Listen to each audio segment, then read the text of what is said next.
ಟ್ವೀಟ್ಗೆ JDS ತೀವ್ರ ವಾಗ್ದಾಳಿಯನ್ನ ನಡೆಸಿದೆ. ಪಕ್ಷ ಟೀಕಿಸೋ ಬರದಲ್ಲಿ ಹಿಂದೂ ಸಂಪ್ರದಾಯದ ಬಗ್ಗೆ ಅವಹೇಳನ ಮಾಡಿದೆ. ಮತ್ತೊಂದು ಕಡೆ ಬಿಡದಿ ತೋಟದ ಮನೆಯಲ್ಲಿ ಹೊಸತೊಡಕು ಆಚರಣೆಗೆ ಭರ್ಜರಿ ತಯಾರಿ ನಡೆದಿತ್ತು. ಅದಕ್ಕೆ ಈಗಾಗಲೇ ಬ್ರೇಕ್ ಬಿದ್ದಿದೆ. ಸರ್ಕಾರದ ವಿರುದ್ಧ ಜೆಡಿಎಸ್ ಈ ವಿಚಾರವಾಗಿ ತೀವ್ರ ವಾಗ್ದಾಳಿಯನ್ನ ನಡೆಸಿದೆ. ಹೊಸತೊಡಕು ಹಿಂದೂ ವಿರೋಧಿ ಕಾಂಗ್ರೆಸ್ ಅಂತ ಆಕ್ರೋಶವನ್ನ ವ್ಯಕ್ತಪಡಿಸಿದೆ. ಹೊಸತೊಡಕು ಹಿಂದಿನಿಂದಲೂ ನಡ್ಕೊಂಡು ಬಂದಂತ ಸಂಪ್ರದಾಯ. ಕಾಂಗ್ರೆಸ್ ನಮ್ಮ ಸಂಪ್ರದಾಯದ ಮೇಲೆ ಕಾಕದೃಷ್ಟಿ ಬೀರಿದೆ.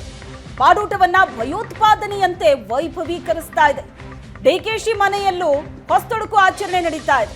ಸಂಬಂಧಿಕರು, ಸ್ನೇಹಿತರು, ರಾಜಕೀಯ ಸಹಪಾಠಿಗಳನ್ನ ಆಹ್ವಾನಿಸಿದ್ದಾರೆ. ಮಾಂಸದ ಅಡುಗೆ ಊಟಕ್ಕೂ ಕಾಂಗ್ರೆಸ್ ಕಲ್ಲು ಹಾಕಿ ವಿಕೃತಿ ಮೆರೆದಿದೆ ಅಂತ ಆಕ್ರೋಶವನ್ನ ವ್ಯಕ್ತಪಡಿಸಿದೆ ಜೆಡಿಎಸ್. ಮತಕ್ಕಾಗಿ ಹಣ, ಹೆಂಡ, ಕುಕ್ಕರ್, ಕೂಪನ್ ಹಂಚೋದು ಕಾಂಗ್ರೆಸ್ಸಿನ ಸಂಪ್ರದಾಯ. ಇದು ಜೆಡಿಎಸ್ ಮಾಡಿರುವಂತಹ ಟ್ವೀಟ್. ಇದು ಸರ್ಕಾರದ ವಿರುದ್ಧ ಆಕ್ರೋಶವನ್ನ ವ್ಯಕ್ತಪಡಿಸಿದೆ.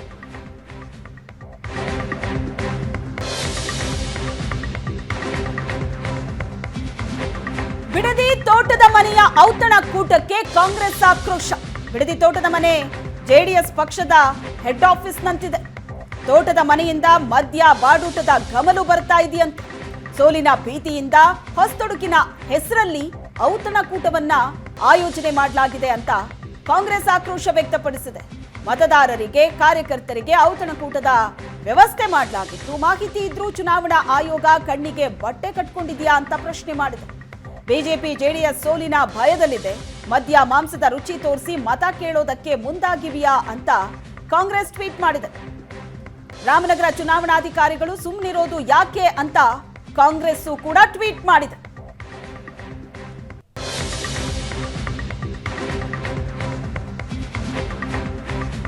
ಇನ್ನು ಕಾಂಗ್ರೆಸ್ ಟ್ವೀಟ್ಗೆ ಜೆಡಿಎಸ್ ತೀವ್ರ ವಾಗ್ದಾಳಿ ನಡೆಸಿದೆ. ಪಕ್ಷ ಟೀಕಿಸೋ ಬರದಲ್ಲಿ ಹಿಂದೂ ಸಂಪ್ರದಾಯದ ಬಗ್ಗೆ ಅವಹೇಳನ ಆಗಿದೆ.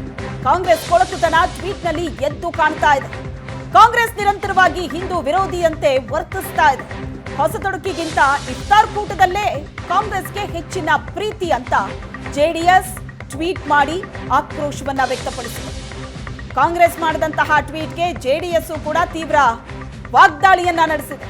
ಈಗ ಸದ್ಯಕ್ಕೆ ಇದೇ ವಿಚಾರದಲ್ಲಿ ಟ್ವೀಟ್ ವಾರ್ ಬಹಳ ಜೋರಾಗಿ ನಡೀತಾ ಇದೆ.